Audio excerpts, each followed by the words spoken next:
Hi, gaano ba kahalaga para sa'yo ang salitang respeto? Speaking of respect, gaano mo kagusto na irespeto ka ng ibang tao? At paano natin makamit ito? Sabi nila, kung gusto mong irespeto, umpisahan mo sa sarili mo. Ngunit paano? May mga tao na nagagalit pag pakiramdam nila hindi nirespeto. Siyempre naman, normal sa atin ang mag-react tayo ng hindi maganda sa tuwing naaabuso tayo o hindi nirerespeto. Pero ang tanong, tayo ba nirerespeto sila? Bago tayo mag-demand, dapat marunong tayo magkusa ng pagpapahalaga sa kapwa upang magiging karespe-respeto tayo. May mga basihan o kriteria na dapat nating tandaan o isaalang-alang to gain respect from others. Tatalakayin natin ang iilan sa video na ito. Kaya, samahan niyo ako hanggang dulo upang tayo ay aware sa ikinikilos natin at pakikitungo sa iba. Baka kasi akala natin normal pa, ngunit hindi na pala.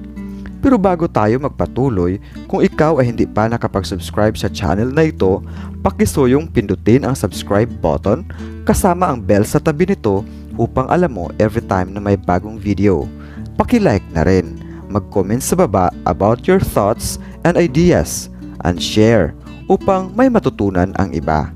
At syempre, sharing is caring.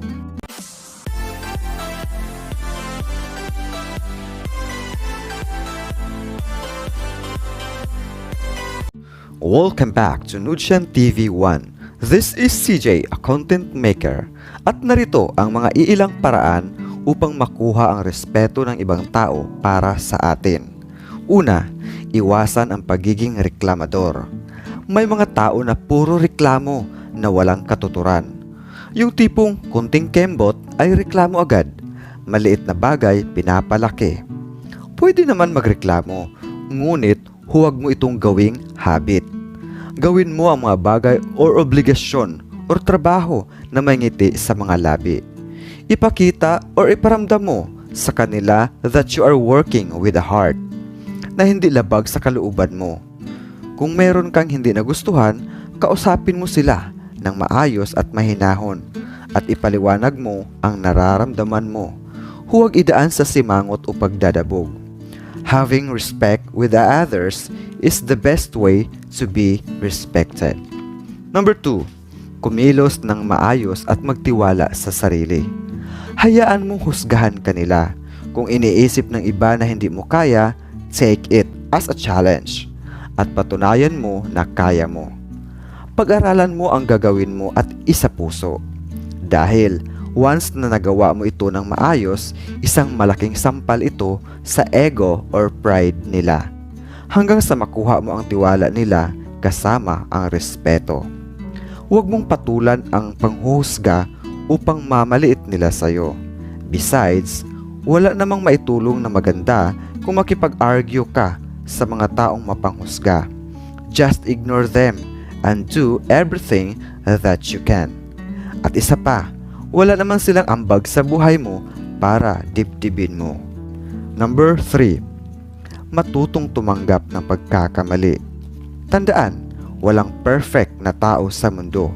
Lahat tayo walang alam sa umpisa at lahat tayo nagkakamali. Pero tandaan mo, hindi tayo matututo kung hindi magkakamali. Huwag mo ikahiya kung magkamali ka dahil panigurado, pinagdaanan din yan ng iba. Matutong tumanggap ng pagkakamali at matuto mula dito. Huwag pairalin ang pride. Kung kinakailangan na mag-sorry, then mag-sorry ka. Iwasan ang pagiging mapagmataas dahil ang ugaling yan ang hahatak sa'yo pababa at mawalan sila ng gana na irespeto ka. Kung halimbawa naman ginawa mo na part mo pero talagang hindi sila marunong rumespeto, tandaan mo, wala sa'yo ang problema, kundi nasa kanila. May mga tao naman talagang bully, pero huwag mo silang patulan. Dahil the more na pinapansin mo sila, the more na matutuwa sila. Huwag kang bumaba sa level nila. Iwasan mo ang mga toxic na tao they don't deserve your attention. Number 4, pahalagahan ang pangako. If you say you are going to do something, hold yourself accountable. Your reputation is the only thing you have. Be a person of your word.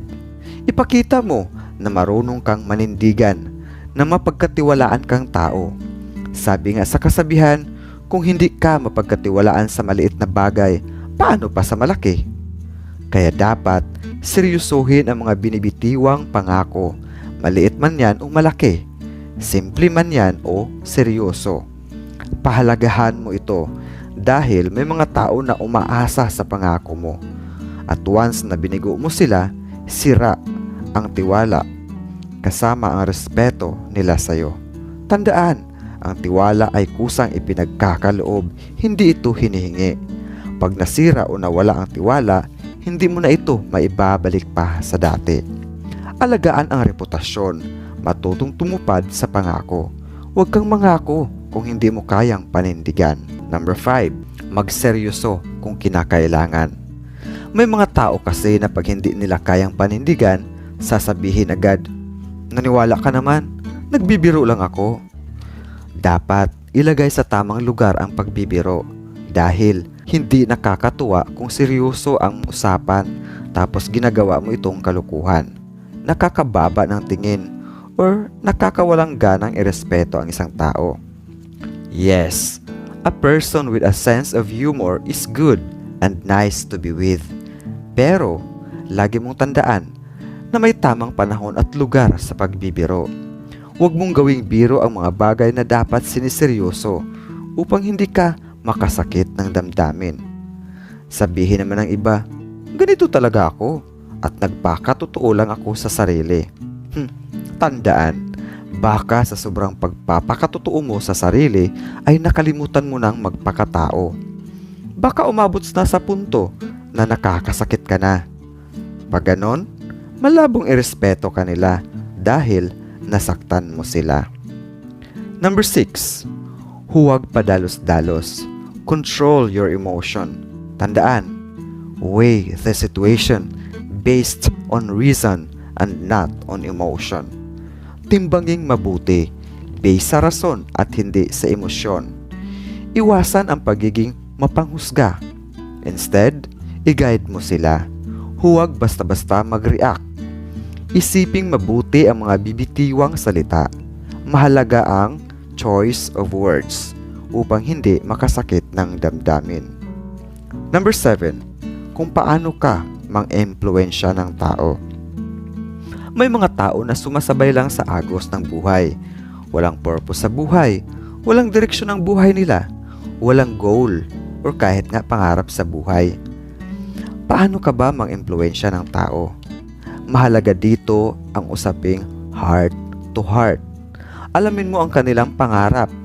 Kung wala mang pangarap, ay yung mga pangangailangan nila upang ma-guide mo sila sa tamang landas. Once na magiging progresibo ang buhay nila, saka nila ma-realize. Kung hindi mo sila na-guide ng maayos, ay baka pariwara na sila. Doon pa lang, tataas na ang tingin o respeto nila sa'yo. Sana nakatulong sa'yo ang video na ito. Thank you and until next video.